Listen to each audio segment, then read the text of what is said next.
যুক্তরাষ্ট্রের সিনেট অধিবেশনে senator Bernie স্যান্ডার্সের ফিলিস্তিনিদের পক্ষে বক্তব্য।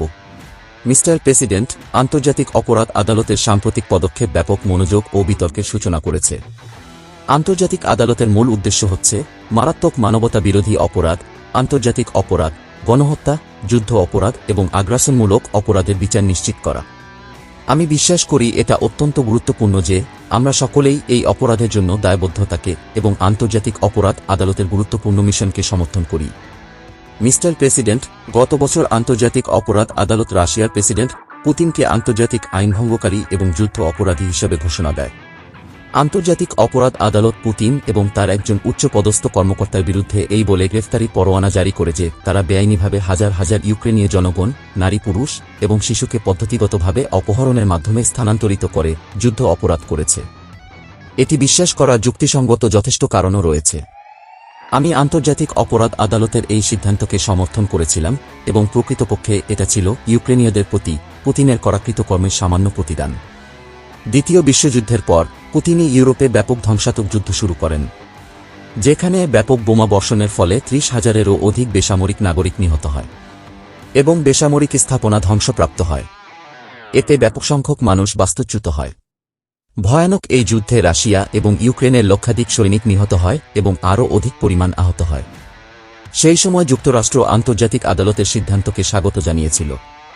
সেই দিন হোয়াইট হাউসের একজন মুখপাত্র বলেছিলেন, এতে কোনো সন্দেহ নেই যে রাশিয়া ইউক্রেনে নৃশংসতা চালিয়েছে এবং যুদ্ধ অপরাধ করেছে। এটা পরিষ্কার যে এর দায় এড়িয়ে যাওয়ার কোনো সুযোগ নেই। আন্তর্জাতিক আদালতের কৌশলী সম্পূর্ণ স্বাধীন এবং তার সামনে যে তথ্য এবং দলিল উপস্থাপিত হয় সেগুলো যাচাই করেই তিনি সিদ্ধান্ত নেন। এবং আমরা এটা সমর্থন করি যে অপরাধীদের অবশ্যই ইউক্রেনে সংগঠিত যুদ্ধ অপরাধের দায় নিতে হবে। এটাই ছিল ২০২৩ সালের হোয়াইট হাউসের মুখপাত্রের দেওয়া বক্তব্য। আমিও এটা দৃঢ়ভাবে সমর্থন করেছিলাম। আমার মতে পুতিন একদম পরিষ্কারভাবে যুদ্ধ অপরাধী। মিস্টার প্রেসিডেন্ট, আমরা এমন এক সময়ে বসবাস করছি যখন বিভক্তি, উত্তেজনা, বৈরিতা বেড়েই চলেছে। তাছাড়া দেশে দেশে সামরিক ব্যয় বেড়েই চলেছে। অনেক দেশ পারমাণবিক অস্ত্র, এমনকি এর চেয়েও ধ্বংসাত্মক অস্ত্র তৈরির প্রতিযোগিতায় নেমেছে। এই সময়ে এসে একটি আন্তর্জাতিক আইন অত্যন্ত প্রয়োজন। তা না হলে পৃথিবী আরও যুদ্ধংদেহী হবে আর যুদ্ধ অপরাধীরা পার পেয়ে যাবে। সকল যুদ্ধই ভয়াবহ এবং খুব কম ক্ষেত্রেই যুদ্ধে বেসামরিক প্রাণহানি এড়িয়ে যাওয়া যায়।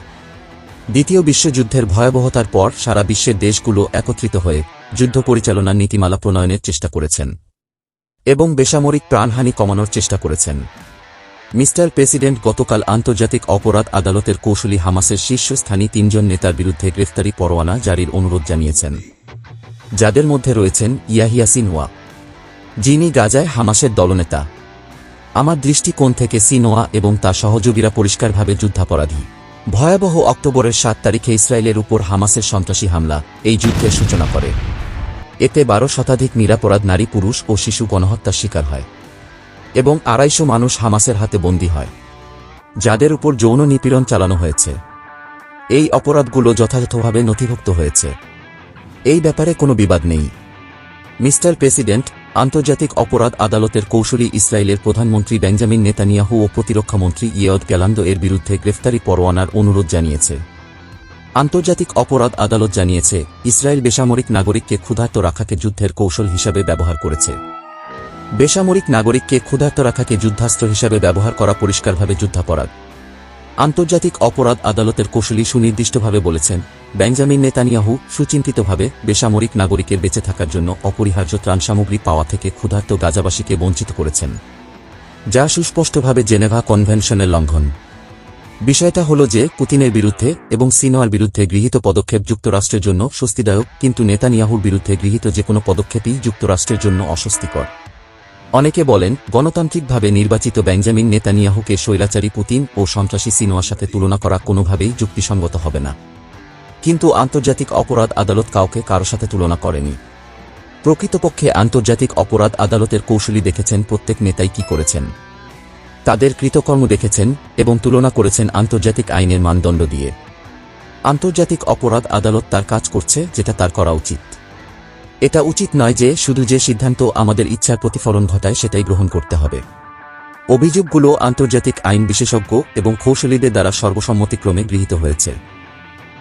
মিস্টার প্রেসিডেন্ট, মানুষ হয়তো ভাবছে ইসরায়েলের প্রধানমন্ত্রীর বিরুদ্ধে গ্রেফতারি পরোয়ানা জারি করা অস্বস্তিকর।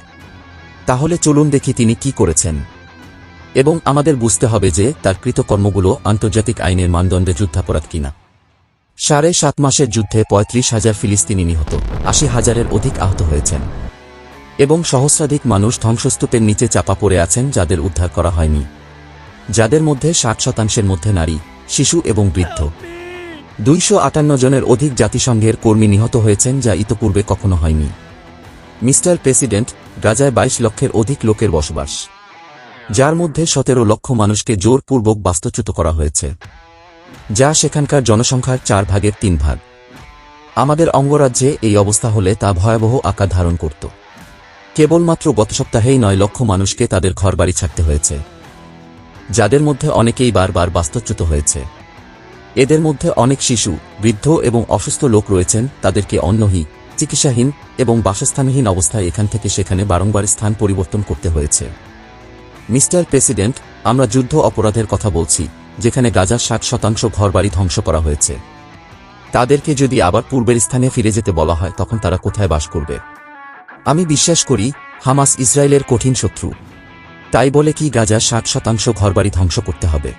আপনারা কি বিশ্বাস করেন যারা নিহত হয়েছেন তারা সকলেই অপরাধী? ইসরায়েল বেসামরিক নাগরিকের ঘরবাড়ি ধ্বংস করেছে, খাবার ও পানীয় জলের সরবরাহ আটকে দিয়েছে, মানুষ বাধ্য হয়ে খোলা স্থানে মলমূত্র ত্যাগ করছে, যা ব্যাপকভাবে রোগ জীবাণু ছড়াচ্ছে।